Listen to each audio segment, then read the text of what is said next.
रात के करीब 11 बज चुके थे। बारिश हल्की हल्की गिर रही थी। गांव की सड़क पूरी तरह सुनसान। स्ट्रीट लाइट झपक रही थी, जैसे थकी हुई हो।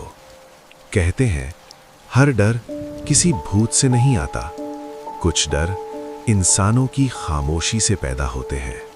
रवि, उम्र करीब 28 साल, शहर में नौकरी करता था, लेकिन माँ की तबीयत बिगड़ने पर गांव लौट आया था।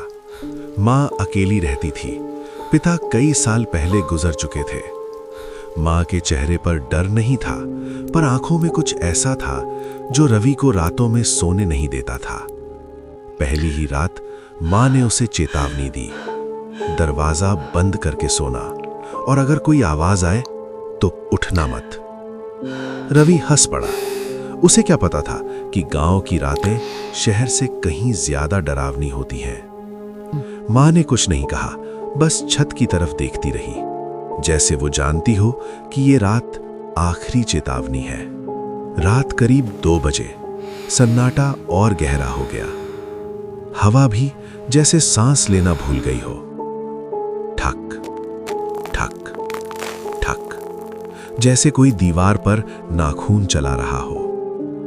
रवि की आंख खुली, दिल जोर जोर से धड़कने लगा, और तभी उसने वो आवाज सुनी।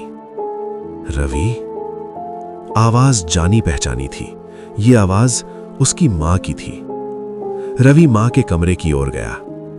कमरा खाली था, बिस्तर सिला हुआ, मां कहीं नहीं थी।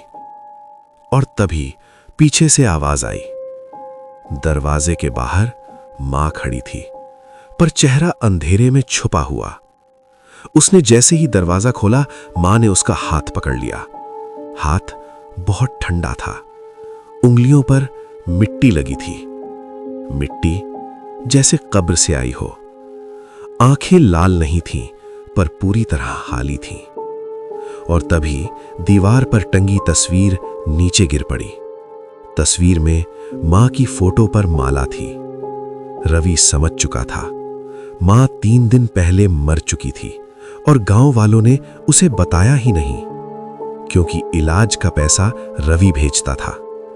गांव वालों को भूत से डर नहीं था, उन्हें डर था पैसा रुक जाने का। मैं भूत नहीं हूं, मैं वो मां हूं जिसे अकेले मरने दिया गया। इस आवाज में गुस्सा नहीं था, सिर्फ दर्द था। कमरा ठंडा होने लगा, दिए बुझ गए, और वो परछाई धीरे धीरे पीछे हट गई। सुबह होते ही ये घर छोड़ देना। सुबह गांव वालों ने देखा, रवि घर के बाहर बैठा था। आंखें खुली थीं, पर वो जिंदा नहीं था। उस रात कोई भूत नहीं आया था, उस रात इंसान